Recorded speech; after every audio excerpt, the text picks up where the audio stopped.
Assalamualaikum warahmatullahi wabarakatuh. Salam sejahtera untuk kita semua, salam budaya. Selamat bertemu kembali dengan saya di kanal Terminal Budaya. Sahabat-sahabat tercinta sebangsa dan setanah air yang sangat saya hormati, kali ini saya tertarik untuk membicarakan desakan salah satu penasihat hukum terdakwa Bambang Trimulyono dan Sugik Nurharja, Ahmad Khossinuddin, yang mendesak majelis hakim agar memberikan vonis bebas atau setidak-tidaknya dibebaskan dari segala tuntutan. Nah, bagaimana desakan dari Ahmad Khossinuddin ini? Mari kita simak videonya bersama-sama. Sugik Nurharja atau Gus Dur akhirnya dituntut 10 tahun penjara oleh jaksa penuntut umum karena dianggap telah mengedarkan kabar bohong yang menerbitkan keonaran sehubungan dengan mubahalah yang dibimbing oleh Gus Dur terhadap Bambang Trimulyono. Terhadap tuntutan saudara jaksa penuntut umum, kami ingin sampaikan beberapa hal sebagai berikut. Pertama, hingga sidang terakhir dan sampai agenda tuntutan yang disampaikan oleh saudara jaksa penuntut umum telah terbukti secara nyata, secara meyakinkan bahwa jaksa tidak pernah menghadirkan bukti ijazah asli saudara Joko Widodo, baik ijazah SD, SMP, dan SMA, juga S1-nya. Sehingga dengan demikian, mubahalah yang menghadirkan Bambang Trimulyono tidak dapat dianggap mengedarkan kabar bohong, karena kebenaran, keaslian ijazah saudara Joko Widodo tidak dapat dibuktikan di pengadilan. Takbir. Allahu Akbar. Kedua, sesuai dengan keterangan ahli Kiai Haji Misbahul Munir, bahwa beban pembuktian terhadap dakwaan sesuai kaidah yang telah disampaikan bahwa siapa yang menuntut, siapa yang mendakwa, dia harus yang membuktikan, dan siapa yang ingkar, dia harus bersumpah. Ya, al-bayinatu ala mudai wal yamin ala man inkaro. Dan secara jelas yang mendakwa adalah saudara jaksa penuntut umum, di mana Gus Dur didakwa telah mengedarkan kabar bohong karena membimbing Bambang Trimulyono melakukan mubahalah soal ijazah palsu Joko Widodo. Karena saudara jaksa penuntut umum tidak dapat menghadirkan ijazah asli Presiden Joko Widodo, dan saudara jaksa penuntut umum juga tidak menghadirkan saudara Joko Widodo untuk menghadirkan ijazah aslinya, maka mubahalah yang dibimbing Gus Dur terhadap Bambang Trimulyono tidak dapat dikatakan mengedarkan kabar bohong, karena kabar benarnya, yakni keaslian ijazah saudara Joko Widodo, tidak dapat dihadirkan dan tidak dapat dibuktikan di hadapan pengadilan. Takbir. Ketiga, bahwa oleh karena dakwaan saudara jaksa penuntut umum tidak dapat dibuktikan, maka tuntutan 10 tahun penjara yang dituntut oleh jaksa kepada Gus Dur adalah tuntutan yang mengada-ngada, konfirmasi dendam, dan pesanan dari kekuasaan. Karena itu majelis hakim yang mengadili perkara ini wajib untuk menegakkan keadilan dengan mengabaikan tuntutan jaksa yang tidak berdasarkan fakta hukum, dan memberikan keadilan kepada segenap masyarakat dengan memberikan vonis kepada Gus Dur dengan vonis bebas atau setidak-tidaknya dilepaskan dari segala tuntutan. Takbir. Allahu Akbar. Bahwa yang terakhir, kami sangat menyayangkan Bapak Presiden Joko Widodo yang semestinya punya kesempatan untuk membuktikan dirinya berijazah asli di hadapan persidangan dan akhirnya bisa menutup dan mengakhiri polemik publik tentang ijazah palsu ini, tidak datang ke pengadilan. Dan oleh karena itu, Bapak Presiden Joko Widodo sama saja membenarkan keyakinan publik bahwa apa yang ditulis oleh Bambang Trimulyono soal ijazah palsu itu benar adanya. Karena itu, kepada segenap pejabat penyelenggara negara, kepada para politisi di DPR, kepada anggota DPR, kepada anggota MPR, sejatinya kewajiban, tugas, dan tanggung jawab memastikan ijazah presiden asli adalah ada pada DPR dan MPR, bukan kepada warga masyarakat. Karena itu, meskipun persidangan ini selesai, kami meminta kepada DPR dan MPR untuk segera melakukan tindakan penyelidikan terhadap kasus ini agar bisa memberikan keyakinan kepada publik sekaligus membersihkan legasi sejarah bangsa Indonesia dari tuduhan pernah dipimpin oleh seorang presiden berijazah palsu. Takbir.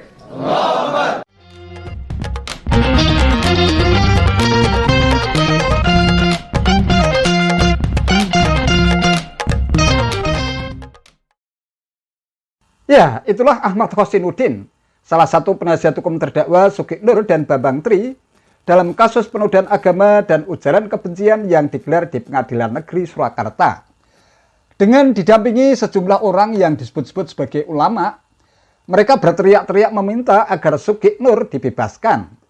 Ada 3 poin yang disampaikan sebagai dasar pembebasan Sugih Nur. Pertama, praktek mubahalah Bambang Tri yang dibimbing Sugih Nur tidak dapat dianggap mengedarkan kabar bohong karena selama sidang berlangsung, ijazah asli Jokowi tidak dapat dihadirkan. Kedua, tuntutan jaksa 10 tahun penjara terhadap Sugih Nur dinilai mengada-ada, konfirmasi dendam dan pesanan dari kekuasaan, sehingga majelis hakim wajib menegakkan keadilan dengan mengabaikan tuntutan jaksa dan memberikan vonis bebas atau setidak-tidaknya dibebaskan dari segala tuntutan. Kemudian yang ketiga, mendesak DPR MPR untuk melakukan tindakan penyelidikan terhadap dugaan ijazah Jokowi palsu. Ya, kita anggap saja konferensi pers yang dilakukan Ahmad Khossinuddin yang didampingi sejumlah orang yang disebutnya sebagai ulama dan tokoh itu sebagai sebuah lelucon untuk memberikan tekanan kepada majelis hakim sebelum membacakan putusan terhadap kedua terdakwa Bambang Tri dan Sugih Nur. Meski demikian, apa yang dia lakukan dinilai akan sia-sia dan tidak bakal mampu mempengaruhi majelis hakim dalam menetapkan putusan alias vonis. Pasalnya, majelis hakim bersifat independen dan tidak bisa diintervensi pihak manapun termasuk kekuasaan.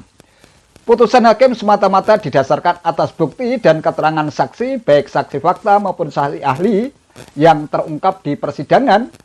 Kemudian ada juga tuntutan jaksa, pledoi terdakwa, serta keyakinan hakim. Bisa jadi Ahmad Khossinuddin keliru kalau mempermasalahkan ijazah asli Jokowi tidak bisa dihadirkan di persidangan sebagai bukti kalau kedua terdakwa tidak menyebarkan berita bohong. Pasalnya, pokok perkara yang disidangkan bukan gugatan ijazah Jokowi palsu, melainkan dugaan kasus penodaan agama dan ujaran kebencian terkait dengan praktek mubahalah yang dilakukan Bambang Tri atas bimbingan Sugih Nur yang kemudian diunggah di kanal YouTube Sugih Nur. Selain itu, dari sisi logika hukum, kalau toh memang ijazah Presiden Jokowi diduga palsu, secara administratif Presiden Jokowi telah menyerahkan dokumen termasuk ijazah yang dipersyaratkan untuk kepentingan menjadi wali kota Solo, Gubernur DKI, dan Presiden RI. Itu artinya seharusnya tidak ada satupun pihak yang meragukan keaslian ijazah Presiden Jokowi. Seperti kita ketahui, Badan Pengawas Pemilu alias Bawaslu memiliki regulasi penting tentang sentra penegakan hukum terpadu alias Gakumdu sesuai dengan peraturan Bawaslu nomor 31 tahun 2018.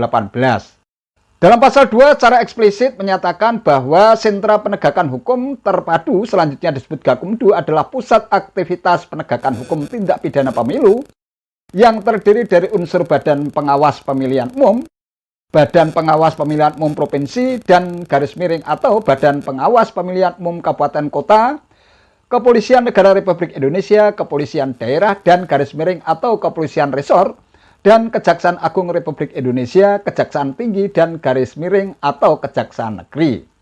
Dalam konteks demikian, kalau ada pemalsuan ijazah atau pemalsuan dokumen administratif lainnya, tentu akan menjadi kewenangan Gakumdu untuk mengusutnya hingga tuntas.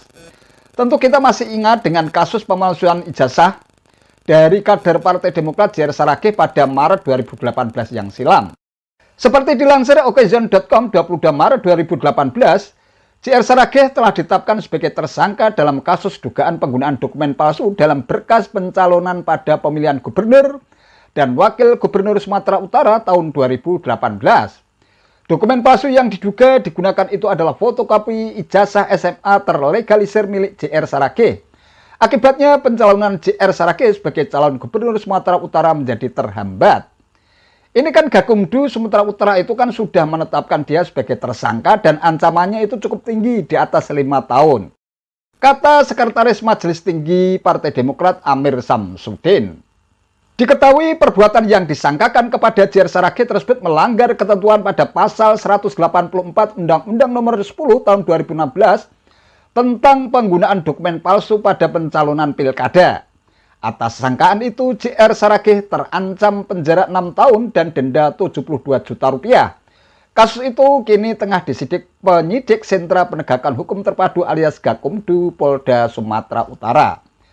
Pasangan JR Saraghe Ance Selian digugurkan KPU Sumatera Utara sebagai pasangan calon karena fotokopi legalisir ijazah SMA JR Saraghe dari SMA Ikhlas Prasetya Jakarta dinilai tidak memenuhi syarat.